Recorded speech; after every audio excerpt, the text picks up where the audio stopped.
Assalamualaikum dear students, that is the method for writing applications. ठीक है, class first year में हमारे पास letter और एप्लीकेशन में दो चॉइस होती है, तो उसमें से हमने किसी एक को अटेम्प्ट करना होता है। आपकी चॉइस है, आप चाहें तो लेटर कर लें या फिर एप्लीकेशन। तो लेटर हमने सो फार कर लिया था, तो अब यहाँ पर हम एप्लीकेशन राइटिंग मेथड को देख लेते हैं। It is comparatively easier than letter writing, so let's talk about it. सबसे पहले I will let you know the model of writing an application, और उसके बाद जो है एक सैंपल जो है ना वो हम बनाएंगे। तीसरे नंबर पे मैं आपको कुछ इंपॉर्टेंट एप्लीकेशंस बता दूंगा कि एकेडमिक लेवल पे किस तरह की एप्लीकेशंस पूछी जाती हैं, राइट। तो first of all let me talk about this model. सबसे पहले आप लिखेंगे रिसीवर नेम, यानी कि एप्लीकेशन आप किसे भेज रहे हैं। आपके एकेडमिक मैटर में जो है ज्यादा आप एप्लीकेशन भेजेंगे अपने प्रिंसिपल को, हेडमास्टर को, तो यहाँ पे आप लिखेंगे द हेडमास्टर। टू नहीं लगाना आपने, ठीक है, वो एक ओल्ड फैशन हो गया। एड्रेस लिखेंगे जी। अब यहाँ पर एड्रेस और सिटी मैंने दो लाइंस में मेंशन किया है, तो एड्रेस में हम क्या लिखेंगे, जो हमारा मेन एड्रेस है। फॉर एग्जांपल, क्योंकि आप एकेडमिक लेवल पे लिख रहे हैं तो आपका कोई कॉलेज ही होगा, आपने अपने कॉलेज का नाम नहीं लिखना, आपने सिंपली लिखना है गवर्नमेंट कॉलेज। और सिटी, सिटी में आपका जो शहर है वो लिखना है। और उसके बाद आप डेट मेंशन करेंगे। डेट लाजमी नहीं कि आज की क्या तारीख है वही आप लिखें जी। सब्जेक्ट में जो है वो आप मतलब मेन सब्जेक्ट यानी कि किस मौजूद पे आप बात कर रहे हैं। And I already told you कि सब्जेक्ट जो होता है वो एक फ्रेज की फॉर्म में होता है। फ्रेज मींस कि यानी कि उसका पहला मेन लेटर जो है वो कैपिटल आएगा, बाकी जो सपोर्टिंग लेटर्स हैं जैसे कि पंक्चुएशन हो गया, उसमें प्रीपोजिशन हो गया, उसमें आर्टिकल हो गया, कंजंक्शन हो गया, ये सब स्मॉल है। इसको हम देखें। अच्छा, सब्जेक्ट के बाद आपने फुल स्टॉप नहीं लगाना, यहाँ पे माइनॉरिटी बोलते हैं, सब्जेक्ट के साथ मैंने कॉलन लगाया हुआ है। सब्जेक्ट के बाद आप सैल्यूटेशन लिखेंगे। सैल्यूटेशन लिखते हैं आदाब, ठीक है, my dear sir, my dear father, जैसे हम लिखते थे ना, रिस्पेक्टेड सर लिख सकते हैं, ऑनरेबल सर भी लिख सकते हैं। तो उसके बाद ये फिर आपने सैल्यूटेशन एक वर्ड है, आप नोट करें बिल्कुल इसके सेंटर में मैंने लाइन ड्रॉ करके, ये यानी कि ये मुकम्मल बॉडी ऑफ द एप्लीकेशन है। एक दो तीन पैराग्राफ की कोशिश करें आप इसे राइट करें, और उसके बाद एंड में सिग्नेचर करेंगे। So that is about the template और model of writing an application. इस मॉडल को देखकर जो है ना, इसके अकॉर्डिंग है वो आप कोई भी एप्लीकेशन राइट करोगे, ठीक है। Now, let's talk about the second phase of our discussion. Here I have written a sample of universal application. ठीक है, for example, the title of this application is permission for the study tour. तो अगर इस तरह की application आती है, how we will attempt it. तो नॉर्मली ये सारा content will remain the same, कोई भी एप्लीकेशन आ जाए, but you will have to change the subject and as well as the content. बाकी कैपिटल है, प्रिंसिपल P कैपिटल है, इसके बाद कॉमा लगाना है।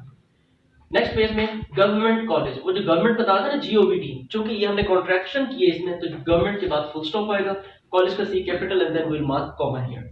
Multan city I think, city के बाद हमने फुल स्टॉप लगा देना है, ठीक है। तो डेट हमने कैसे लिखनी है, डेट के ऊपर हम पहले भी बात कर चुके हैं, आप फरवरी लिख लें। और अगर आपको स्पेलिंग नहीं आता ना इसके, तो फिर आप रेंडमली कोई भी मंथ ले सकते हैं। उसके बाद आप सब्जेक्ट लिखेंगे। सब्जेक्ट के लिए आप ये देखें, सब्जेक्ट मैंने एस कैपिटल लिखा, इसके बाद कॉलम लगाया है। स्टूडेंट्स एक मिस्टेक करते हैं, ये कॉलम जो है ना मैंने यहाँ पे लगाया हुआ है, वो ना यहाँ पे लगा के ना प्लीज, मतलब वो लिखते हुए ना यहाँ पे फ्लो में एक कॉलम लगा लेते हैं, तो ये गलत हो जाएगा। आपने कॉलम बिल्कुल इधर ही लगाना है, ठीक है। अब इसमें मैंने अंडरलाइन किया, मतलब I just want to highlight the importance of writing a subject. Basically आपके हेडमास्टर के पास एक बल्क ऑफ एप्लीकेशंस आए हुए हैं, तो वो सारी एप्लीकेशन रीड नहीं करेंगे, वो अपने असिस्टेंट से कहेंगे देखो जी सिक लिख के कितनी एप्लीकेशन है निकाल दें, तो वो सिर्फ सब्जेक्ट देखेगा। तो आपने इसको हाईलाइट करना है, प्रोमिनेंट करके लिखना है, मार्कर से लिखना है। और आप बोल करें परमिशन क्या है, मेन वर्ड है, तो कैपिटल लिखा मैंने। फॉर क्या है, स्पोर्टिंग वर्ड है, स्मॉल है। द भी स्पोर्टिंग वर्ड है, स्मॉल है। स्टडी टू है, एस और टी ये कैपिटल लेटर में लिखा है मैंने, तो ये आ जाएगा। इसके बाद कभी गलती नहीं करनी आपने फुल स्टॉप लगाने की, राइट। इसके बाद हम बात करते हैं अपना सैल्यूटेशंस की। सैल्यूटेशन डियर सर भी हो सकता है, ऑनरेबल सर भी हो सकता है। तो यहाँ पर डियर स्पेलिंग आसान है, अप्रोप्रिएट है, कॉमा लगाना है। डियर और सर दो वर्ड्स हैं, तो मैंने कहा था नॉर्मली हम पैराग्राफ वन वर्ड स्पेस से स्टार्ट करते हैं, तो बिल्कुल डियर के नीचे से आपने लिखना स्टार्ट किया, ठीक है। और ये जो है ना, ये जो फर्स्ट पैराग्राफ है basically, most respectfully comma it is stated that I am eager to participate whatever, जो भी आप लिखेंगे ये आपकी बॉडी ऑफ द एप्लीकेशन है, ठीक है, जिसमें आप जो अपने प्रिंसिपल है उनकी अटेंशन को जो है वो अट्रैक्ट करेंगे अपनी तरफ। पहला पैराग्राफ। दूसरे पैराग्राफ में फर्दर जो है वो आप जो एप्लीकेशन लिख रहे हैं स्टडी टूर की, तो उसमें आप डिटेल्स देंगे, ठीक है। डिटेल्स मतलब कि टूर कहाँ जा रहे हैं और वो कितना उसके, यानी कि आप वो किसके लिए गए हैं, और मतलब जो भी उसकी डिटेल्स हैं।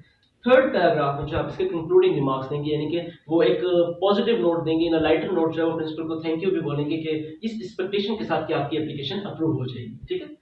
और ये कंक्लूडिंग रिमार्क्स नॉर्मली जैसे हम दे देते हैं ना, सलाम to all at home, pay my regards to everyone at home, यहाँ पर हम वो काम नहीं करेंगे क्योंकि एक एप्लीकेशन है। तो आप लिखेंगे I will be obliged for this favour, ठीक है, I shall highly be grateful to you for this favour, इस तरह के रिमार्क देंगे आप। और उसके बाद आप इसको कंक्लूड कर लेंगे।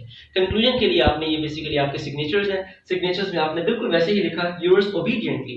लेटर में आप सिंसियरली लिखते थे, यहाँ पे आप ओबीडिएंटली लिखेंगे, और यूअर्स में आपने एपोस्ट्रोफी नहीं लगानी। Once again I am telling you, obediently का ओ स्मॉल लिखना है आपने, उसके बाद कॉमा आएगा x.y.z, ठीक है। सो that is about the sample of applications. अब मैं बात करता हूँ आपसे कि कौन-कौन सी एप्लीकेशंस जो है वो कैसे बन सकती हैं। अब देखिए चूँकि आप एक स्टूडेंट हैं, एक कॉलेज में आपको किस टाइप की एप्लीकेशंस लिखनी पड़ती हैं, लेट्स टॉक अबाउट इट। आपको लिखनी पड़ेगी जी फीस कंसेशन के लिए, ओके, रिमिशन ऑफ फाइन के लिए जी, कैरेक्टर सर्टिफिकेट के लिए, अर्जेंट पीस ऑफ वर्क भी होगा, सिक लीव की एप्लीकेशन भी होगी जी, मैरिज लीव की एप्लीकेशन होगी जी, उसके अलावा अपने हॉस्टल ड्यूज की क्लियरेंस की होगी एप्लीकेशन, उसके अलावा आप क्या और application scholarship, grant of scholarship के लिए आप एप्लीकेशन दे सकते हैं। तो आपने नोट किया एक स्टूडेंट को कॉलेज के प्रेमिसेस में किस टाइप की एप्लीकेशंस लिखनी पड़ती हैं, बस ये जो है ना आपका ये जो पेपर पैटर्न है ये आपको मतलब वो बेसिकली इसकी प्रैक्टिस करवाना चाहते हैं, ठीक है? कि आप अपने एकेडमिक डिसिप्लिन में जो है ना एक अच्छी एप्लीकेशन लिखना सीख लें।